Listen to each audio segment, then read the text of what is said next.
নমস্কার বন্ধুরা, আমি রণদীপ। হিস্ট্রি দর্পণ এডুকেশনাল চ্যানেলে তোমাদের সকলকে আবারও স্বাগত।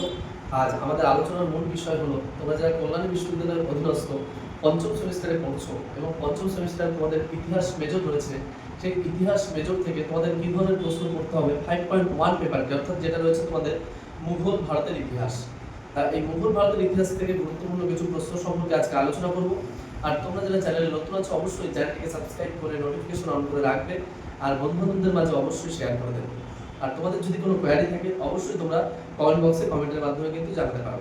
তাহলে চলো শুরু করা যাক আজকে তোমাদের গুরুত্বপূর্ণ প্রশ্নগুলো। তবে তার আগে বলি, তোমরা যারা চাইছো যে 100% কমন সহ পিডিএফ নিতে, অবশ্যই ডেসক্রিপশনে অথবা স্ক্রিনে আমাদের নম্বর দেওয়া রয়েছে, তোমরা তার মাধ্যমে যোগাযোগ করতে পারো। বড় প্রশ্ন এবং ছোট প্রশ্ন একদম 100% কমন সহ তোমরা পেয়ে যাবে এবং এর বাইরে কোনো প্রশ্ন আসবে না, ঠিক যেভাবে পূর্ববর্তী সেমিস্টারগুলোতে তোমরা পেয়েছো, এবারও তার অন্যথা হবে না।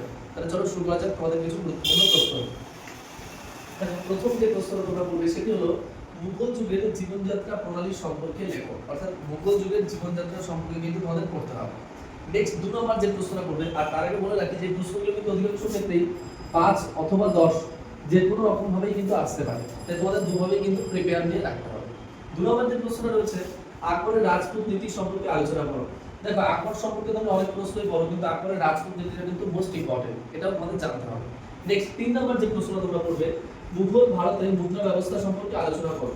দেখো, মুদ্রা আমরা যেমন সুলতানি আমলে যদি মুদ্রা পড়ে থাকি, তোমরা ইলতুৎমিশের যেমন জিতল তমকা পড়েছো, শেরশাহের রুপিয়া পড়েছো, ঠিক একইভাবে কিন্তু আশরফ, মোহর, এছাড়াও আরো বিভিন্ন মুদ্রা আছে, দাম, এই সব কিছু কিন্তু মুঘল যুগের মুদ্রা কিন্তু অবশ্যই মোস্ট ইম্পর্টেন্ট, সেটা কিন্তু পড়তে হবে। এছাড়াও নূরজাহান বা জাহাঙ্গীরের আমলে কি ধরনের মুদ্রা তিনি প্রবর্তন করেন সেগুলো কিন্তু অবশ্যই পড়তে হবে। আকবর কি ধরনের মুদ্রা প্রবর্তন করেন, ঠিক আছে, এই বিষয়টা পড়তে হবে তোমাদের, খুব গুরুত্বপূর্ণ। নেক্সট যে প্রশ্নটা পড়বে, আবুল ফজলের ঐতিহাসিক গুরুত্ব। অর্থাৎ তোমরা জানো আবুল ফজল কিন্তু আকবরের সময় কিন্তু একজন উল্লেখযোগ্য ঐতিহাসিক, কবি, সভাসদ সবকিছু কিন্তু ছিলেন। আবুল ফজলের বিখ্যাত দুটো গ্রন্থ তোমরা জানো, আইনে আকবর এবং আকবরনামা। এছাড়াও আবুল ফজলের ঐতিহাসিক গুরুত্ব কেন, এই গ্রন্থ দুটোর উপরে কিন্তু বিবেচনা করে অবশ্যই তোমাদের খুব ভালো করে কিন্তু এটা উপস্থিত করতে হবে পরীক্ষার খাতাতে, কারণ এই প্রশ্নটা মোস্ট ইম্পর্টেন্ট প্রশ্ন। নেক্সট যে প্রশ্নটা আছে, সপ্তদশ শতকে পর্তুগিজদের সাথে মুঘলদের বাণিজ্যিক সম্পর্ক কেমন ছিল।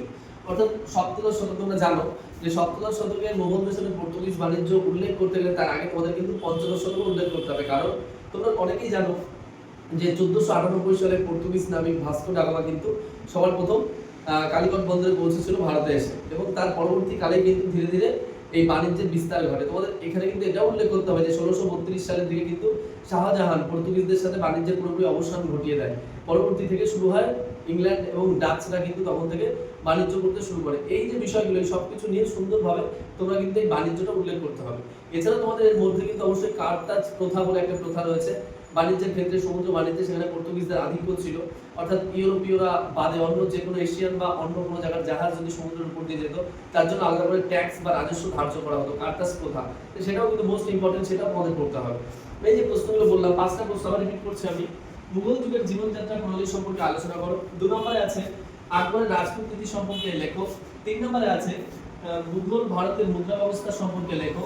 4 নম্বরে আছে আবুল ফজলের ঐতিহাসিক গুরুত্ব সম্পর্কে আলোচনা করো বা লেখো। এবং 5 নম্বরে রয়েছে তোমাদের সপ্তদশ শতকে পর্তুগিজদের সাথে মুঘলদের বাণিজ্যিক সম্পর্ক কেমন ছিল।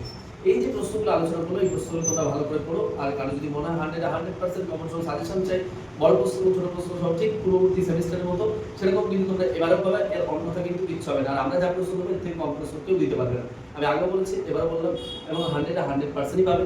আর তোমাদের পূর্ববর্তী বা প্রিভিয়াস ইয়ার রিপিট করছে বলে আমি 10টা প্রশ্ন এক্সেস দিয়েছি, তোমরা অনেকেই বলেছো স্যার আরেকটু বেশি করে বাড়িয়ে দিন, তাও কিন্তু আমি অনেকটাই কম রাখার চেষ্টা করেছি। তাহলে দেখা হচ্ছে তোমাদের সাথে পরবর্তী ভিডিওতে। তোমরা যদি নতুন হয়ে থাকো অবশ্যই চ্যানেলটিকে সাবস্ক্রাইব করে পাশে থেকো। আর অবশ্যই কিন্তু যদি কোনো কোয়ারি থাকে তোমরা কমেন্ট বক্সে কমেন্ট মাধ্যমে জানাতে পারো। সকলকে অসংখ্য ধন্যবাদ ভিডিওটি সম্পূর্ণ দেখার জন্য।